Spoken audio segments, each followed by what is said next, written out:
Eh coucou. Ouais, je sais, il n'y a pas de générique, ça fait bizarre. Mais t'inquiète, il arrive après. Je passe une tête par ici pour te parler de ces épisodes un peu spéciaux qui vont venir, les 4 prochains, les épisodes du mois d'août.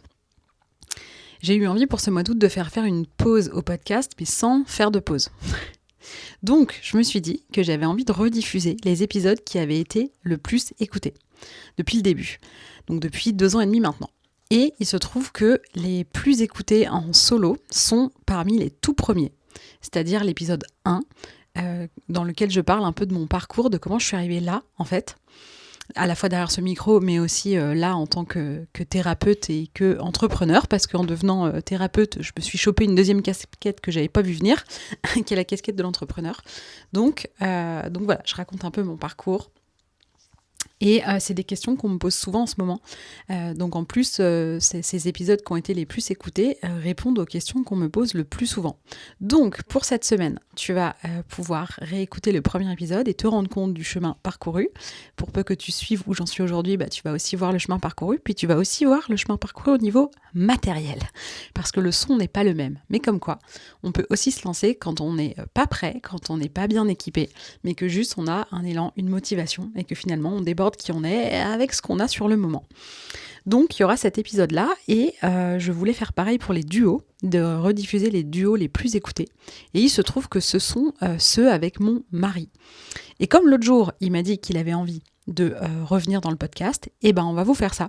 On va vous enregistrer 2 duos qui seront diffusés au mois d'août, un peu en mode épisodes spéciaux. Il n'y aura pas les questions de l'invité précédent, etc. C'est vraiment genre le mois d'août, c'est une parenthèse, c'est des rediffusions et les épisodes en duo sont nouveaux, mais voilà, on ne sait pas encore trop ce qu'on va raconter, mais ce sera une petite parenthèse dans les podcasts. Donc voilà, je te laisse avec cette série de rediffusions et de nouveautés hors série, on va dire, et je te retrouve de vive voix en septembre.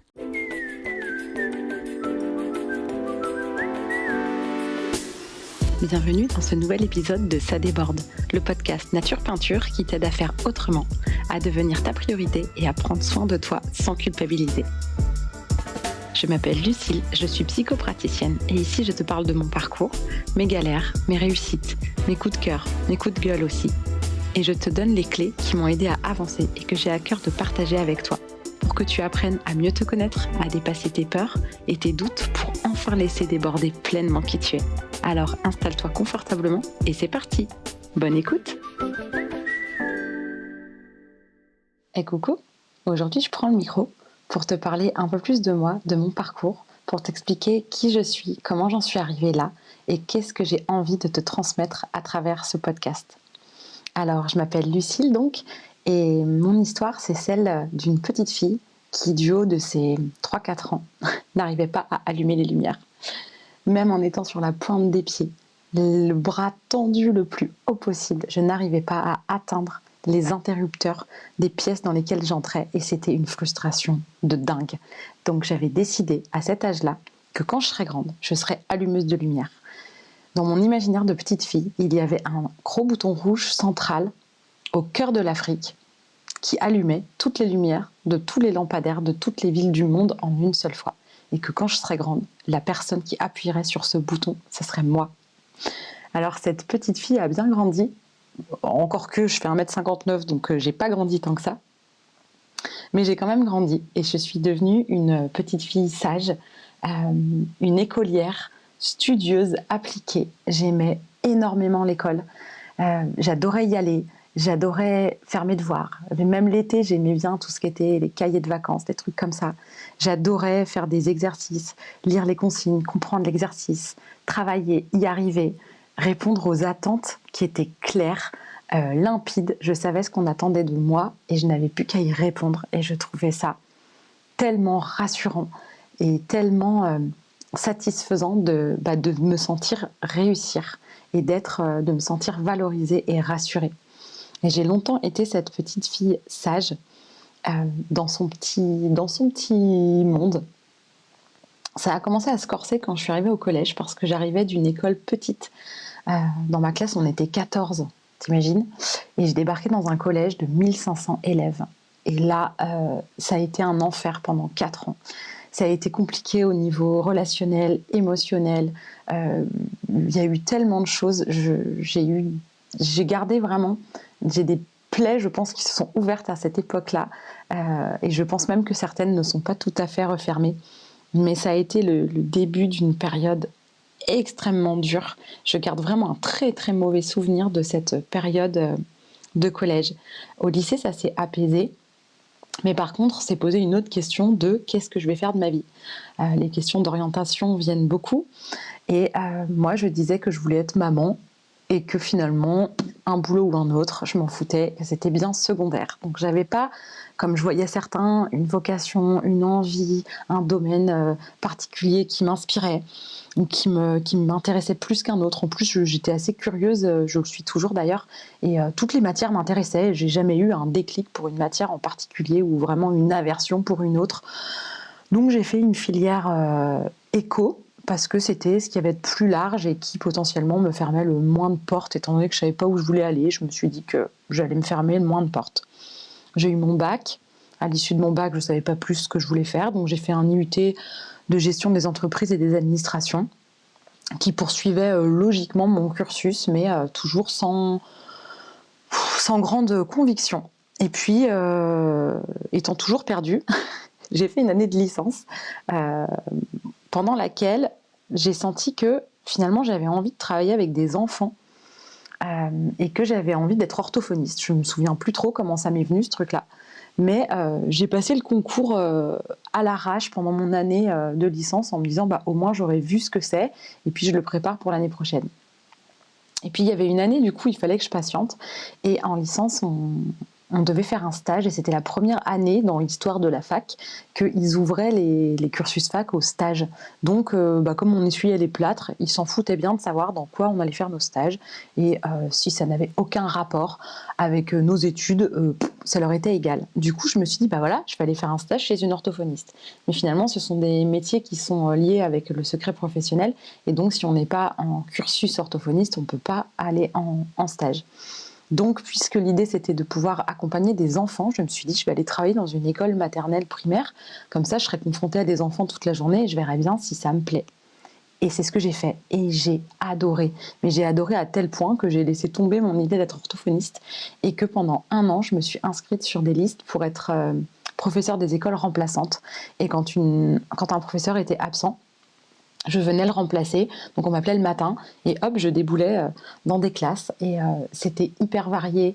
J'ai fait plein d'écoles, j'ai vu plein d'enfants, j'ai fait différents niveaux. Alors je pouvais passer de la maternelle au CM2 en redescendant au CE2 et j'ai navigué comme ça dans différents environnements.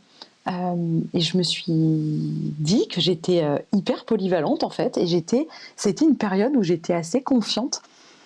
Et où j'étais assez fière de moi parce que je m'éclatais dans ce métier, que je trouvais que je m'adaptais bien, que j'aimais bien que ça change et que je trouvais ça vraiment, vraiment hyper enrichissant. Et j'adorais travailler avec les enfants. Donc j'ai fait ça pendant 1 an et je suis rentrée dans une école pour être professeure des écoles.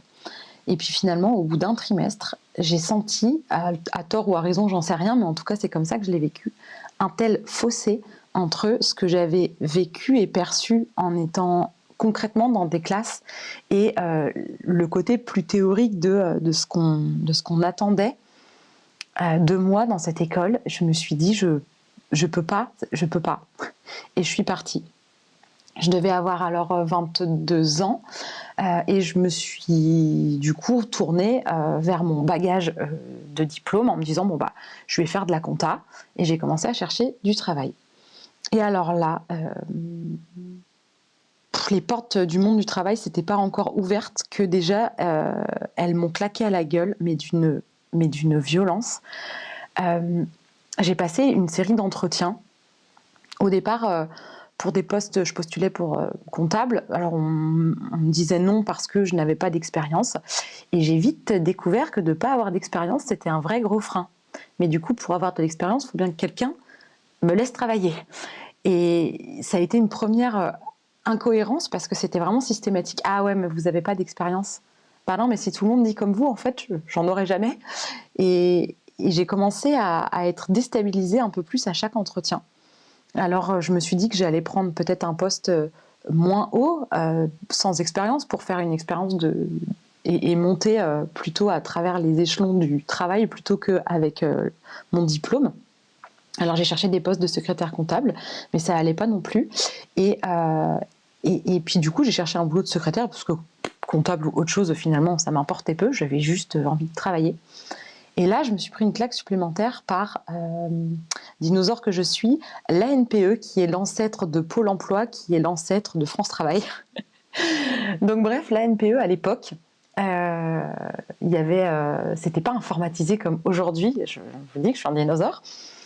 Et en fait, on ne connaissait pas l'entreprise qui cherchait, qui avait mis une offre. Ça passait forcément par l'ANPE et son filtre. Et donc, j'avais postulé à un poste de secrétaire. Et j'ai reçu un courrier de l'ANPE où c'était marqué que ma candidature ne serait en aucun cas transmise puisque je n'avais pas le diplôme requis, et c'était souligné 3 fois, parce que le diplôme requis, c'était le BEP secrétariat, et que je ne l'avais pas. Et là, mon incompréhension s'est accentuée, parce que je me suis dit, mais le métier de secrétaire, ça fait partie des fonctions qu'on apprend, que j'ai apprises, entre autres fonctions, dans mon bac+3 de gestion. Et j'ai pas compris que la personne ne se doute pas que j'avais appris les fonctions de secrétaire au sein de forcément la gestion d'une entreprise. Et là, deuxième claque. Et puis j'ai enchaîné comme ça quelques entretiens quand même, où certains ont quand même bien voulu me recevoir. Et là, s'en est suivi une série de plusieurs entretiens qui se sont tous passés grosso modo de la même manière et qui m'ont juste décontenancé, décomposé et découragé un peu plus à chaque fois, et qui n'ont fait qu'augmenter cette espèce d'incompréhension du monde dans lequel j'étais amenée à évoluer et à trouver ma place. Grosso modo, quand j'arrivais aux entretiens, on me reprochait des trucs qui n'allaient pas ensemble, du genre: alors nous, on voudrait que vous ayez bac+10, que vous ayez moins de 30 ans pour être fraîche quand même, faut pas déconner, que vous ayez déjà fait vos enfants et qu'ils soient quand même un peu grands, parce qu'on sait ce que c'est, une femme qui tombe enceinte et qui a des enfants en bas âge, c'est quand même un peu la galère. Et puis, ça aurait été bien que vous ayez de l'expérience aussi. Donc en gros, il fallait que j'ai moins de 30 ans, 3 enfants, bac+10, 10 à 15 ans d'expérience, tout ça pour le SMIC. En vrai, je caricature à peine. J'ai pas su quoi répondre à tous ces entretiens-là. Et on a même été jusqu'à me dire que mon parcours était d'une incohérence rare, que manifestement j'étais une girouette qui sait pas ce qu'elle veut, que ça montrait quand même une grande instabilité, et que j'étais quelqu'un de pas fiable, et que quoi qu'il arrive, je ne constituerai jamais un élément intéressant pour une entreprise. On m'a dit ça, j'avais 22 ans. Je me suis effondrée. Et je suis restée muette. Aujourd'hui, crois-moi, ça se passerait pas comme ça. Et souvent, je repense à cette période-là et à ces entretiens-là, et je me dis, mais j'aimerais tellement remonter le temps et faire cet entretien avec le recul et l'aplomb que j'ai acquis au travers de diverses expériences. Et je me ferai un malin plaisir de mener cet entretien bien différemment, et de ne pas rester muette et atterrée devant cette avalanche ça frise l'insulte, franchement, parce que je caricature pas ce que je raconte. Vraiment, je suis tombée de ma chaise. Aujourd'hui, si je devais passer un entretien comme ça, mais j'adorerais, hein, ceci dit. Ça viendrait venger la pauvre petite Lucille de 20 ans qui s'en prend plein la gueule. Mais aujourd'hui, si je devais avoir affaire à un entretien comme ça, je dirais à la personne, sachant que l'intégralité de ce que vous êtes en train de me reprocher est écrit noir sur blanc sur mon CV. Ça veut dire que soit vous n'avez même pas pris la peine de lire mon CV et que vous m'avez fait venir, et qu'au final, c'est une perte de temps pour moi et pour vous, et que du coup, manifestement, vous n'êtes pas très consciencieux dans votre manière de travailler. Ou alors, vous savez très bien ce qu'il y a dans mon CV, que c'est peut-être pas tant que ça un problème, mais que c'est une méthode pour venir voir ce que j'ai dans les tripes face à l'adversité. Et en fait, dans les deux cas, j'ai juste pas du tout envie de travailler avec vous. Et je tournerai les talons sans me retourner. Et ça viendrait réparer la douleur et le côté impuissant dans lequel je me suis retrouvée dans cette série d'entretiens. Donc là, je te laisse imaginer comment j'étais pas trop bien dans mes pompes et comment je me suis demandé comment j'allais trouver une place dans ce monde auquel je comprenais manifestement pas grand-chose. Et puis j'ai rencontré une dame qui avait une petite imprimerie et avec qui j'ai discuté et je lui racontais un peu mon parcours et mes déboires et mon désespoir. Et elle m'a dit, écoute, moi, je vais avoir besoin de quelqu'un dans mon entreprise et c'est très particulier et finalement, les personnes que j'embauche ne sont jamais en fait sur le papier bien. Il faut apprendre sur le tas. Donc quitte à embaucher quelqu'un qui correspondra pas de toute façon, je me fous bien de ton parcours du moment que tu es prête à apprendre un boulot sur le tas. Moi je me fous de ce que tu as fait avant si tu es prête à apprendre. Et j'ai dit carrément. Et je me suis retrouvée dans cette imprimerie à apprendre à être assistante technico-commerciale où j'ai appris le boulot de maquettiste qui m'a beaucoup servi par la suite d'ailleurs pour faire mon logo et toute ma com. Ce sont vraiment des compétences qui m'ont énormément servi, que j'ai adoré découvrir.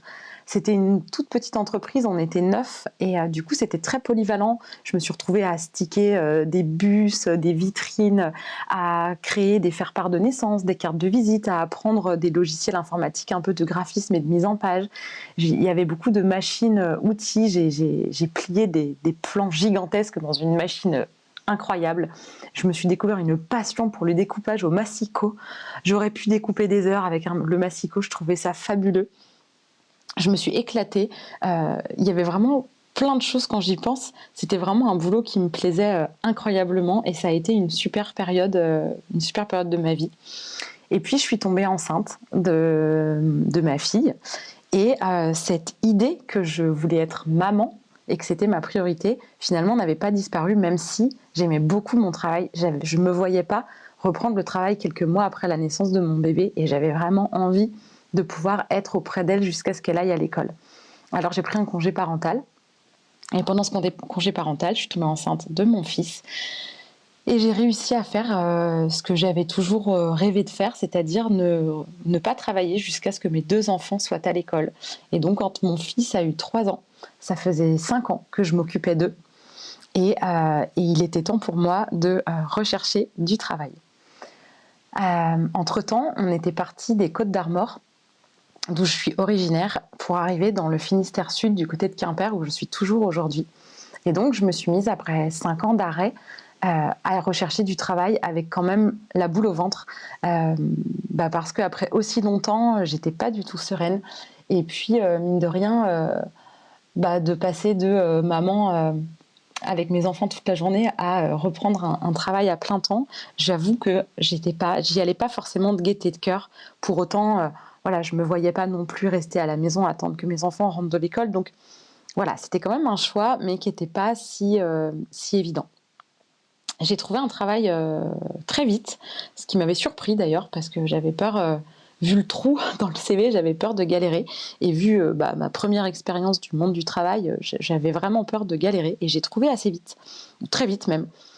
Et le petit clin d'œil étant que c'était pour remplacer une femme qui allait partir en congé maternité puis parental, ce dont moi je sortais tout juste. Alors je suis arrivée dans cette entreprise où rien ne s'est bien passé. J'ai été coincée par la nature même de mon contrat pendant 2 ans. Et crois-moi, j'ai fait tout ce que j'ai pu pour partir de là. J'ai même été voir une avocate spécialisée dans le droit du travail pour savoir s'il y avait une faille dans ce putain de contrat pour que je puisse partir. Et non. Donc, j'avais visiblement dans mon parcours cette expérience-là à vivre. Et tout enfer que ça ait été, ça m'a vraiment apporté 2 grandes clés. La première, c'est que j'ai découvert que j'avais un aplomb et une capacité à me positionner qui dépassait largement ce dont je me croyais capable. Mais c'est venu me compresser tellement fort, c'était tellement inacceptable ce qui se passait, en tout cas pour moi, de mon point de vue, il y avait des choses tellement inacceptables que je me suis dressée de toute ma petite hauteur avec une virulence et une détermination que je me suis découverte. Et j'ai clairement, dans cet enfer, appris à me positionner et à muscler cette capacité à pas me laisser faire en fait, et même à aller aussi défendre plus globalement et à vouloir que les choses bougent, pas juste pour moi, mais parce qu'il y avait des telles incohérences dans le fonctionnement de cette entreprise que j'ai aussi essayé de faire bouger les choses, pas juste pour moi. La deuxième chose que j'ai apprise, c'est que la personne qui partageait mon bureau, avec qui je passais mes journées, du coup, c'est quelqu'un, finalement, sans le savoir, je m'en suis rendu compte a posteriori. C'est quelqu'un que j'ai accompagné thérapeutiquement pendant 2 ans, comme si j'étais déjà thérapeute. Je lui ai fait faire un chemin qui est clairement un chemin thérapeutique, mais sans m'en rendre compte sur le moment. Et quand je suis sortie de cette entreprise, quand j'ai été libérée par le retour, enfin non d'ailleurs la démission de la personne que je remplaçais, qui n'avait pas plus envie de revenir que j'avais envie de rester. Elle a démissionné, ça a mis fin à mon contrat et j'ai pu partir. Et malgré le combat que ça a été, parce que clairement ça a été de l'affrontement avec à la fois certains de mes collègues et le patron en personne, j'ai jamais rien lâché. Ça a été un vrai affrontement et j'ai eu la surprise qu'à l'issue de ça, quand elle a démissionné, on me propose son poste en CDI et j'ai presque ri. Vraiment, j'ai été d'une spontanéité en mode vous déconnez, vous voyez pas que ça se passe pas bien, mais je veux pas travailler ici, mais vous êtes fous. J'ai même pas compris qu'ils me proposent, vu comment ça avait été de l'affrontement. Donc j'ai appris qu'on pouvait se positionner très fort et finalement que ce soit juste d'une certaine manière, ça ne veut pas dire que j'ai raison ou tort, c'est pas en ce terme-là que la question se pose, mais en tout cas, j'étais alignée avec ce qui était juste pour moi ou ce qui l'était pas, et finalement, ça m'a même pas fermé les portes de cette entreprise. Bon, j'ai pris mes jambes à mon cou, j'ai clairement dit non, c'était hors de question que je reste dans cette entreprise où j'ai vraiment vécu l'enfer. Et ce qui était un peu magique, c'est que quand cette collègue que j'ai clairement accompagnée thérapeutiquement a pris un grand virage dans sa vie et a quitté l'entreprise, et qu'en gros le boulot était fait, dans la semaine qui a suivi, l'autre, celle que je remplaçais, a démissionné et j'ai été libérée. Et j'ai eu la sensation d'avoir été coincée dans cette entreprise pour aider ma collègue à prendre ce virage-là qui se présentait à elle. Et quand elle l'a fait, ça s'est arrêté pour moi et j'ai vraiment eu l'impression d'être Mary Poppins à ce moment-là, et c'est pour ça que dans mon bilan de compétences, comme je disais dans mon épisode précédent, j'avais envie d'être Mary Poppins parce que j'ai senti ce truc-là j'ai eu l'impression d'être catapultée dans la vie de cette nana et que nos chemins se séparent quand elle avait plus besoin de moi. Je ne sais pas si c'est vraiment ce qui s'est passé, mais en tout cas, il y a une part de moi qui l'a ressenti comme ça. Bref, je sors de cette entreprise traumatisée. Du coup, je ne me voyais pas me recoincer dans une entreprise. Et rien qu'un CDD me donnait froid dans le dos. Donc, j'ai fait de l'intérim et j'ai adoré découvrir cette liberté qu'offrait l'intérim. Mais j'avais quand même très peu de missions et au bout de quelques mois, je me suis quand même dit qu'il fallait que je retrouve un boulot. Alors, j'ai de nouveau cherché ce que je savais faire, un boulot d'assistante commerciale. Et je me suis retrouvée à postuler dans une grande entreprise qui proposait en fait des postes autres qu'assistante commerciale parce que j'avais été clairement vaccinée de ce travail. Et je savais plus en fait si c'était ce métier qui me sortait par les yeux ou si c'était la manière dont je l'avais exercé dans cette entreprise précédente. Mais en tout cas, dans le doute, je voulais plus être assistante commerciale. Donc j'avais postulé pour 3 mois un petit poste dans une entreprise et ça m'allait très bien. J'ai mis mon CV en ligne sur la plateforme et ils m'ont rappelé dans la demi-heure qui a suivi en me disant « Mais attendez, vu votre CV, on a des postes, on recherche des assistantes commerciales, ce serait quand même vachement plus indiqué. » Ce à quoi j'ai répondu « No way !» Jamais de la vie, je veux pas. J'ai fait exprès de pas postuler. Je veux pas être assistante commerciale, je veux plus. Et là, il m'a sorti toute une série d'arguments qui faisaient que me rebuter encore plus. Parce que c'était 6 mois plutôt que 3, mais moi déjà 3 mois de CDD, ça me paraissait un enfer tellement j'étais traumatisée par mon expérience précédente. En plus, c'était pour un CDI dont je ne voulais absolument pas. Mais il a tellement insisté que je me suis présentée à l'entretien. Et j'ai commencé l'entretien par dire à la femme qui me recevait: est-ce que vous êtes au courant que j'ai pas du tout envie d'être là et que j'ai pas du tout postulé pour ça? Alors elle m'a regardée avec des yeux ronds et je lui ai dit et donc elle m'a répondu que non, mais que du coup elle se demandait ce que je faisais là. Et je lui ai expliqué que voilà, j'étais traumatisée par mon boulot précédent, que j'étais plus sûre du tout de vouloir être assistante commerciale, que j'étais en tout cas certaine de ne pas vouloir travailler 6 mois, que j'étais encore plus certaine de ne pas vouloir d'un CDI, mais que je recherchais de nouveau un emploi un peu plus stable que l'intérim parce que il y a aussi un principe de réalité et que même si je suis perdue et que je sais plus ce que je veux faire de ma vie, il faut bien que je travaille en attendant. Et puis ici ou ailleurs, à un moment donné, quitte à pas avoir envie, vous avez insisté, je suis là. Donc elle a essayé de me parler du poste et moi je l'en ai empêché en disant: écoutez, votre CDD de 6 mois qui est en fait une période d'essai longue pour ouvrir à un CDI ou pas, parce que vous m'expliquez que le poste est complexe et qu'il faut bien ça pour prendre ses marques. Donc s'il faut vraiment 6 mois, c'est pas en parlant 10 minutes ou 20 minutes qu'il y a quelque chose qui va changer. De toute façon, j'ai pas envie de faire ce boulot. Moi, tout ce que je veux, en fait, c'est le facteur humain qui va déterminer si je viens ou pas finalement. C'est presque comme si j'étais en position de force dans cet entretien, parce que je me suis entendue dire, en gros, je déciderai si j'accepte ou pas, comme s'il m'avait déjà dit oui, selon les critères humains, parce que il n'y avait pas de considération humaine, il n'y avait pas de manager, il n'y avait pas de hiérarchie, il n'y avait pas de soutien. Le patron disait même pas bonjour le matin. Il y avait vraiment, humainement, c'était super dur.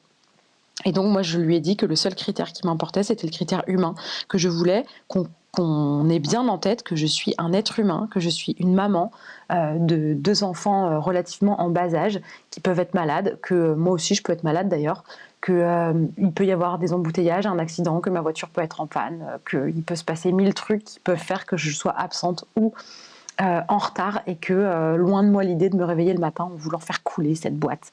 Alors elle me regardait avec des yeux encore et toujours plus ronds, ne comprenant pas en fait pourquoi je disais ça, parce que tout simplement c'est ce que j'avais vécu précédemment et que j'avais besoin juste d'un manager qui soit là pour répondre à mes questions, pour me rassurer sur mes inquiétudes, mais aussi pour me botter les fesses quand vraiment je manque de confiance en moi parce que ça reste quelque chose qui s'est ancré profondément et qui me joue des tours et parfois, à part me botter le cul, il n'y a pas grand-chose qui me fait avancer. Je leur ai aussi dit que s'ils me prenaient dans ce CDD de 6 mois, il fallait qu'ils soient bien conscients que je ne signerais pas, quoi qu'il arrive, le CDI. Et que ce serait en pure perte s'ils m'embauchaient et qu'ils n'avaient pas intérêt d'essayer de me faire culpabiliser là-dessus à l'issue de la fin de mon CDD en mode oui, on a investi sur toi, tu comprends, tu vas pas nous faire ça. Les gars, vous avez presque 1000 salariés, vous savez très bien où vous foutez les pieds. Donc maintenant, si vous me choisissez, c'est en connaissance de cause. Ce sera en pure perte. Vous avez besoin de quelqu'un dispo maintenant, je le suis. Ça vous laisse 6 mois pour trouver quelqu'un d'autre qui aura plus envie de s'investir. Mais en attendant, si ça fait le taf, embauchez-moi. Sinon, en tout cas, ce sera si vous m'embauchez, en sachant très bien que ce sera pour 6 mois et que ce sera quelque part en pure perte. Je suis rentrée chez moi, j'ai raconté ça à mon mari, il m'a dit « Ah ouais d'accord, donc tu voulais vraiment pas de ce poste ?» Je dis non, en fait, je voulais pas de ce poste et à la limite, au moins, ils savent à qui ils ont affaire et puis on verra bien. Crois-moi pas. Ils m'ont embauchée et ça a été le début d'un grand tournant dans ma vie et cette entreprise a joué un vrai grand rôle et je les remercie encore très fort aujourd'hui parce que pendant ces 6 mois je me suis sentie bien. Cette entreprise offrait réellement tout ce qu'elle m'avait promis. Et elle cochait toutes les cases de ma wishlist de le jour où je trouverai une entreprise qui m'offre ça, et dans laquelle ça se passe comme ci, comme ça, ce sera le paradis. Et ce paradis-là, je l'ai trouvé. Selon mes propres critères, je l'ai trouvé. Et même, il y avait des petits bonus comme autant de cerises sur le gâteau qui ont fait que je me suis dit non mais je ne peux pas rêver mieux. Et pour de vrai, ça correspondait à mon rêve. Et puis les mois ont passé et j'ai commencé à me sentir quasiment aussi mal que dans mon poste précédent, dans mon entreprise précédente. Et ce jour-là, j'ai commencé à comprendre un truc que je répète sans cesse et que tu n'auras pas fini d'entendre, c'est que le contexte est neutre et que finalement le malaise, il était à l'intérieur de moi et que je l'ai trimballé d'une entreprise à l'autre. Mais j'y reviendrai. Donc j'ai commencé à être très mal et il y avait aussi l'angoisse du CDI qu'ils allaient me proposer, puisque j'ai été cash, mais ils l'ont été aussi en me disant que ils espéraient malgré tout que finalement je me sente bien et que si ça le faisait, ils auraient envie de me garder. Et qui me proposerait donc un CDI que je serais libre de refuser. Et donc je sentais que le CDI allait m'être proposé et j'ai commencé à aller vraiment avec la boule au ventre à mes entretiens hebdomadaires avec ma responsable jusqu'au jour où j'ai fondu en larmes dans son bureau en lui disant que j'étais en panique à l'idée qu'elle me pose le CDI sous le nez parce que je sentais au plus profond de moi que j'avais tout sauf envie de le signer, que je me projetais à aucun prix dans cette entreprise qui pourtant correspondait réellement à tous mes critères. Et là, je me suis retrouvée face au plus gros vide de toute ma vie, c'est que je me suis retrouvée face à je suis dans ce que j'ai toujours cru vouloir, je n'en veux absolument pas. Et qu'est-ce que je vais faire de ma vie si je ne me projette pas ici? En fait, je me projette où? Et je vais faire quoi de ma vie? Et je me suis littéralement effondrée en sanglots. Donc ma responsable m'a dit, écoute-moi bien ma bichette, si tu es dans cet état-là, c'est tout simplement parce que tu n'es pas du tout à ta place. Et donc ils m'ont proposé un deuxième CDD de 6 mois en me disant que j'avais 6 mois pour faire un bilan de compétences et trouver ma place et ce que je voulais faire. Sans me soucier, pendant 6 mois, j'ai un taf, maintenant ça roule, occupe-toi de ton bilan de compétences. Ils ont essayé de me le financer, mais j'étais en CDD, ça marchait pas. Ils m'ont aidé à mobiliser mon CPF pour que ce soit pris en charge. Ils m'ont validé des demi-journées de congé 6 mois à l'avance, ce qu'ils font jamais, pour que je puisse aller à tous mes rendez-vous et caler mon bilan de compétences. Et pour que 6 mois plus tard, je sache ce que j'allais faire. Ils m'ont vraiment aidé. Je suis tombée sur des personnes extraordinaires, mais c'est pas juste... c'était pas que parce que c'était des personnes extraordinaires. Si j'ai pu avoir tout ce dont j'avais besoin, c'est aussi parce que j'ai exprimé mon état d'âme, l'état dans lequel j'étais, ce que j'avais traversé, et que finalement, je leur ai donné de quoi répondre à mes besoins en osant dire comment je suis, qui je suis, qu'est-ce que j'ai traversé et qu'est-ce qui se passe pour moi. Et c'est aussi ça qui fait que j'ai pu être autant aidée, c'est parce que je me suis totalement livrée. J'y reviendrai aussi sur ces concepts-là. Pour finir mon parcours, donc je fais mon bilan de compétences où grosso modo la conclusion a été mais pourquoi vous n'êtes pas déjà thérapeute, madame? Et c'est là en fait qu'elle m'a fait remarquer que finalement ma manière de me comporter avait toujours été thérapeutique et c'est là où j'ai fait le lien avec ma collègue dans l'expérience précédente et je me suis rendu compte aussi que tout au long de ma vie j'ai toujours attiré les confidences, qu'on est toujours venu se confier à moi. Peu importe l'âge que j'avais, quand j'étais même adolescente, c'était toujours à moi qu'on venait se confier. Et finalement, j'ai toujours eu ce rôle d'écoute et cette posture très thérapeutique. Alors ça a sonné comme une évidence, même si tu apprendras aussi que je déteste ce mot, parce qu'il faut mettre des mots sur les évidences, sinon on attend en fait... Tu vois, dans cette grande entreprise où on m'a tant aidée, si j'avais juste croisé les bras en partant du principe que c'était quand même évident qu'il y avait un truc qui allait pas et que j'avais besoin d'aide, mais sans le dire, j'aurais pris leur absence de proposition et pour une soit de l'ignorance, soit du fait qu'ils s'en foutaient royalement, alors qu'en réalité, c'était évident que pour moi et une évidence, il faut mettre des mots dessus. Mais j'y reviendrai, tu supporteras plus de m'entendre parler des évidences parce que ça c'est vraiment mon cheval de bataille. Attends, j'en perds mes mots, dis donc. Donc je me retrouve dans ce bilan de compétences à avoir eu envie d'être Mary Poppins parce que je voulais son sac et que je voulais ses pouvoirs magiques. Je me souviens encore de la tête de la nana qui faisait le bilan de compétences qui me dit « Vous êtes sérieuse, vous voulez vraiment des pouvoirs magiques ?» Ben oui. Bien sûr que je veux des pouvoirs magiques, c'est quand même génial d'avoir des pouvoirs magiques. Donc elle a vraiment noté ça dans mon bilan de compétences, en étant un peu ahurie et en même temps amusée. Et aujourd'hui, finalement, je suis cette Mary Poppins, je suis cette personne que vous n'avez pas du tout envie d'avoir dans votre vie. dont vous voudriez pouvoir vous passer, mais où vous êtes là quand même. Et quand finalement on commence à passer des meilleurs moments et que limite on aurait envie d'aller boire un café et qu'en fait vous n'avez plus besoin de moi, et ben vous repartez dans votre vie. Et clairement, je suis cette Mary Poppins. J'ai un sac à main rempli d'outils pour t'aider à avancer. Et j'ai des pouvoirs magiques. Je le pense vraiment, c'est ça le pire. Mais peu importe en fait si on me trouve ridicule ou si on me prend pour une folle. Moi j'aime bien voir la vie avec des yeux d'enfant finalement. J'aime bien voir la magie d'une synchronicité ou quand je fais un soin énergétique ou la magie de l'intuition. Bref, j'aime bien dire que c'est magique. Ou la magie des oracles aussi. Donc en tout cas, je vois de la magie partout avec ses yeux d'enfant. Et ces yeux d'enfant, c'est les yeux de qui finalement? C'est les yeux de la petite fille que j'étais qui rêvait d'être allumeuse de lumière. Et finalement, cette petite fille-là, elle me regarde aujourd'hui et je crois que son cœur est rempli de joie parce que finalement, qu'est-ce que je fais de mon quotidien? Mais j'allume des lumières. Alors, pas celles qu'elle imaginait, j'allume pas des lampadaires dans le monde entier. Par contre, j'allume quand même des lumières magnifiques. J'allume ta lumière, celle qui est à l'intérieur de toi et de tous ceux que je croise. C'est vraiment ce que je m'évertue à faire, à rallumer la lumière et à faire en sorte que tu la vois et que tu la laisses déborder. Laisse déborder ta lumière. Franchement, arrête de te cacher, arrête de te diminuer. Arrête de te contenir parce que déjà ça fait trop mal, qu'en plus ça demande une énergie incroyable.